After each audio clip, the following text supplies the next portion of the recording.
Hi writers, what's the story? Welcome back on Mullover. I'm really excited to start this series because it's gonna be an analysis of the best blog posts that I could find on the internet, and we're gonna try to figure out together by reading together and analyze together the posts, why they stand out so well, why they did it so well. And as a writer, I use YouTube to improve my writing, and I thought just a few days ago how cool it would be if someone would read one of my favorite blog and provide me with some insights and some guidelines that I can follow to improve my writing. So there are not really video like this out there, and so I decided to create one myself, and I hope this will be useful for you. So in today's video, we're gonna start with one of my favorite blog of all, which is More to That by Lawrence Yeo. If you don't know the blog, if you never heard about him, if you never read this blog, or this specific post, it doesn't matter because we're gonna do it all together. So it's just a super popular illustrated blog that I love, and because I'm an illustrated writer as well, which means that I draw some illustration myself, is particularly interesting. So today we're gonna try to figure out why this blog post did so well, what is the secret underneath this amazing blog, and what we can learn from him. So Lawrence Yeo and More to That are famous because it actually he proposed like a long post format, but in this, as you can see on his blog moretothat.com, you can find either all the posts long format or either the reflections. So I picked just one of his reflections that was really appealing to me, called How to Build an Audience Without Losing Yourself, and especially in the meta sense of this experience. If you're a writer, it could be interesting for you, even the post itself. And so it won't be long because it won't take too long, so nobody's gonna fall asleep because it's really short post. And yeah, I'm really excited to start this. I hope this will be let me know with a comment what you think about this series. If you're interested in that, what you think are the point of weakness of my channel, what you think were my mistakes, you think they are, how can I improve, and especially let me know if you have some kind of blog that I don't know, or some kind of blog post specific that you would like to see me analyzing with you in a next video. And if this series go well, then eventually I can even do it in live with you one day. Who knows? So let me know with a comment, and don't forget to subscribe to don't lose the kind of video. So without further ado, I will say to start reading and analyze this beautiful post. How to build an audience without losing yourself.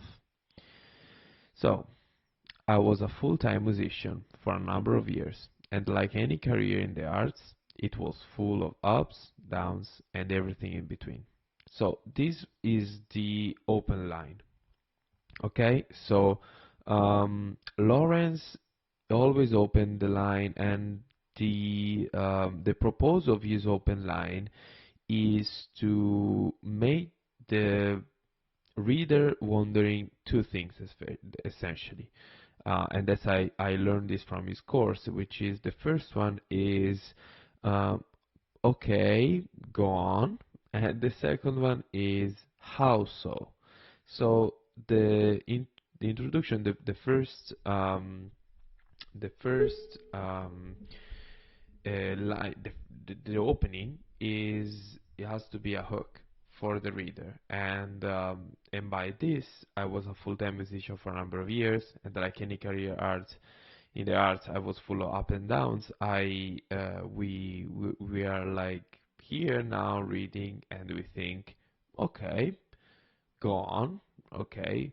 How so? What happened? You know, what happened in these up and downs? Well, let me more, tell me more about it. So a great hook. Let's move onward. The bright moments were fairly simple. These were the moments when I was actually making music, directing my attention towards creating songs that moved me.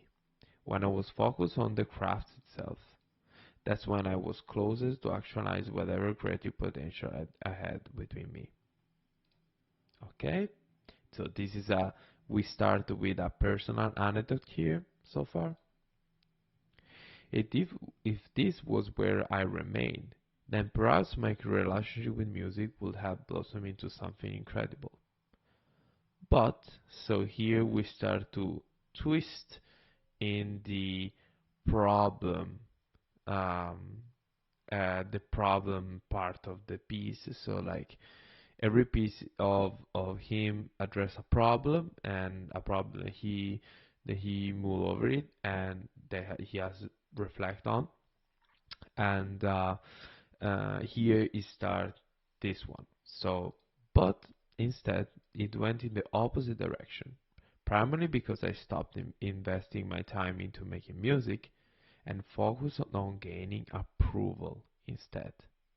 And here we have an amazing illustration about him dropping the actual craft of making music and go for how to be heard. So one key really point of success of this blog, and what I hope is gonna be a key point of success on my blog too, is the illustrations. So this childish illustration really makes perfectly the point.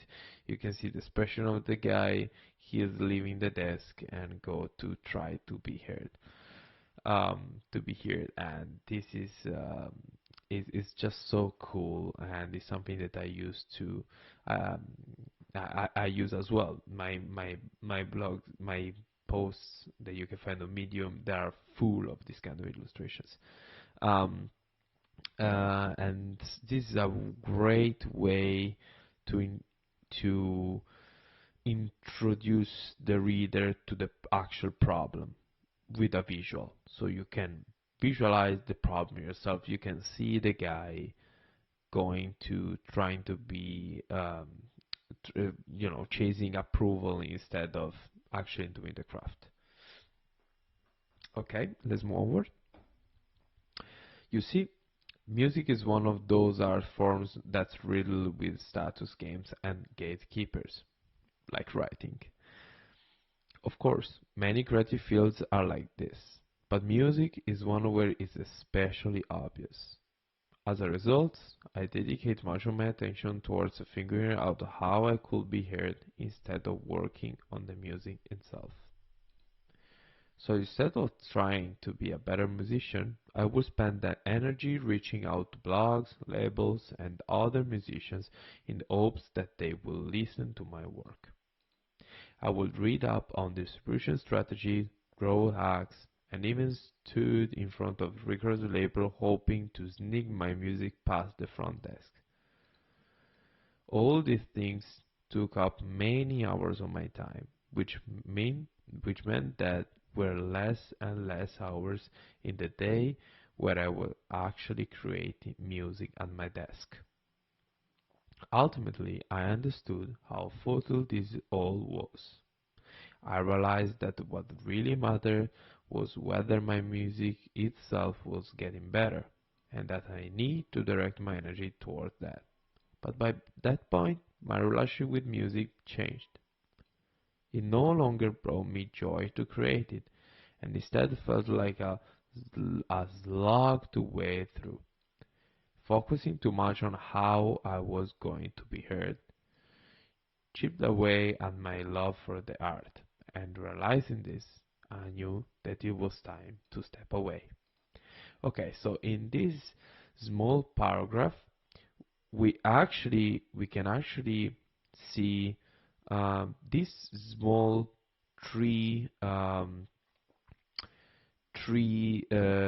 structure. Like, this paragraph is structured in three different sections, so each one is kind of short, so it's like 1, 2, 3, 4 sentence, and then six, and then six again, basically. So like 4, 6, 6.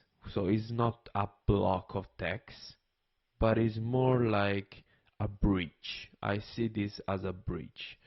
So we said that we passed the introduction, really couple of sentences, and then like a personal anecdote to situate the reader, and then we start with the but, which is like, or the however, or something like this, that introduce us to the problem. Then here is actually a bridge where between the realization of the problem and the realization of the problem and the struggling with it. So like, he realized that he was spending more time trying to be heard rather than actually making music, and by the time he realized that, it was too late. So now we are like with another illustration that represents perfectly this, which is like, you know, spider nets all around, and the color change, just to make us make the reader understand what's going on here. Not something good, for sure. So we are here right now, and we are completing it. We are like, okay, tell me more. How you overcome this? Like, what happened next? And so this is what we're gonna see. We're gonna go through now. Around this time, I started reading loads of philosophy and became immersed in the world of ideas. I also began to tinker with writing and experience with drawing to support my words. I understood that there was something special here, and I decided to start a new project called More to That. I launched it in March 2018 and emailed it to a list of 20 readers, aka close friends and family, about this new creative thing I'm getting into. So this is the twist, is like we start to enter into the present moment. So I told you something about the past, and now I create a bridge to make you understand how I understood my problem, and how I overcoming it. In this case, I drop it, and what I'm doing right now, what happened, what is the realization next. I didn't set many intentions upon launch, as I had no idea where this thing would go. But there was one thing that I told myself from the outset. I would approach my time as a writer differently from my time as a musician. Instead of trying to get a bunch of eyeballs on my work, I would spend my attention and energy on becoming a better writer and storyteller. My goal, if there was one, was to become the artist that I was capable of becoming. The inner compass would take precedence over external approval, because in the end, it's only through creating great work where people are even drawn to your creativity in the first place. Okay, here we are entering in the takeaway, um, realization of the haha moment, and entering the takeaway section.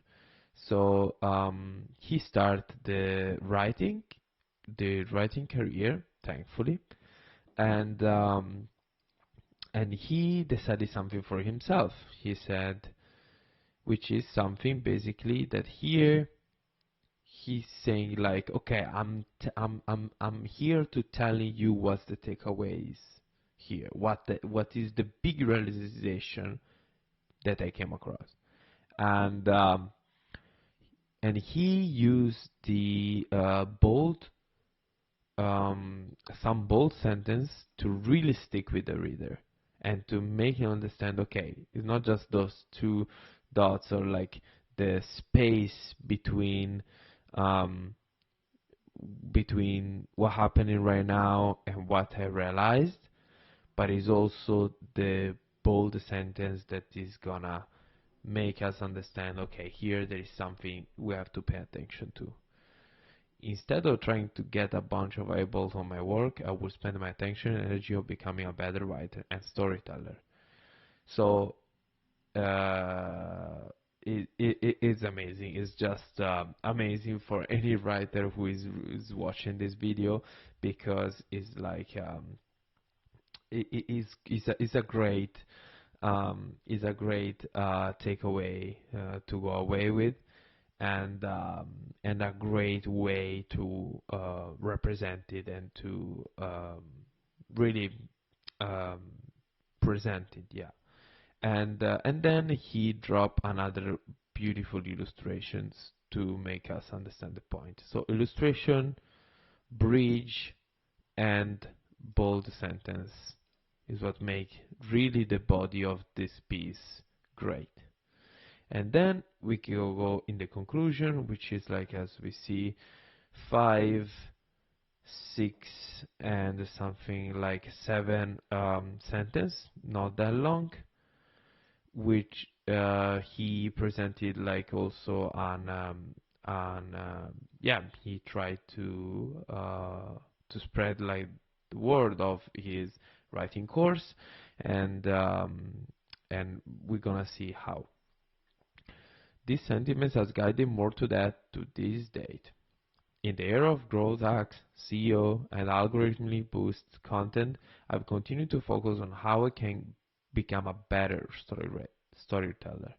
The question is not how I might go viral, but how I can create something that I'm proud of. Other bold, Another bold sentence to make the reader really, like, is saying, stay with me, till the end, you know? It's this refinement of intuition and ability that drives me towards being the best creator you can be.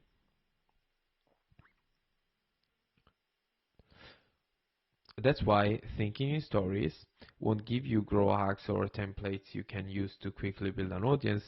If that's what you want, there are many other courses out there you can take. Rather, thinking in stories is about the craft of storytelling itself and the various tools you can use to present your ideas. It's about exploring your own creativity identity and understanding which frameworks and techniques allow you to refine it over time. By putting the craft above everything else, you repeat the downstream benefits without even focusing on them. In my case, I've never written any SEO optimized article or followed a social media strategy. Yet, here we are. The stories are what brought you here, and nothing else. That's what it means to build an audience without losing yourself. You don't have to gather together to their algorithms and become yet another template for whether trend is hot. Instead, you can focus on creating something timeless that can be shared many years from now. Great conclusion. So the conclusion of these 3 small paragraphs were like, the first paragraph was like a connection with the illustration and the takeaway, so how he actually do it. So the question is not how I might go viral, but how I can create something that I'm proud of. So it's something that, this is actually the takeaway, something that every writer should keep in mind, in his opinion, uh, while he's writing. So less like trying to achieve a viral output, and more, how can I create good stuff? Then of course he um, um, he tried to advertise his course, which was about this, so it makes sense also, in order to, as he said, to be a creator, like a practical trick creator, provide value and make money through that, to promote like his course. And at the end, we see um, the conclusion at his course. So is putting the craft above everything else. And so it's like, don't make the mistake I made when I was pursuing music. Rather, don't uh, doing what I'm doing now with my writing, because it works, and here you are, the stories brought you here.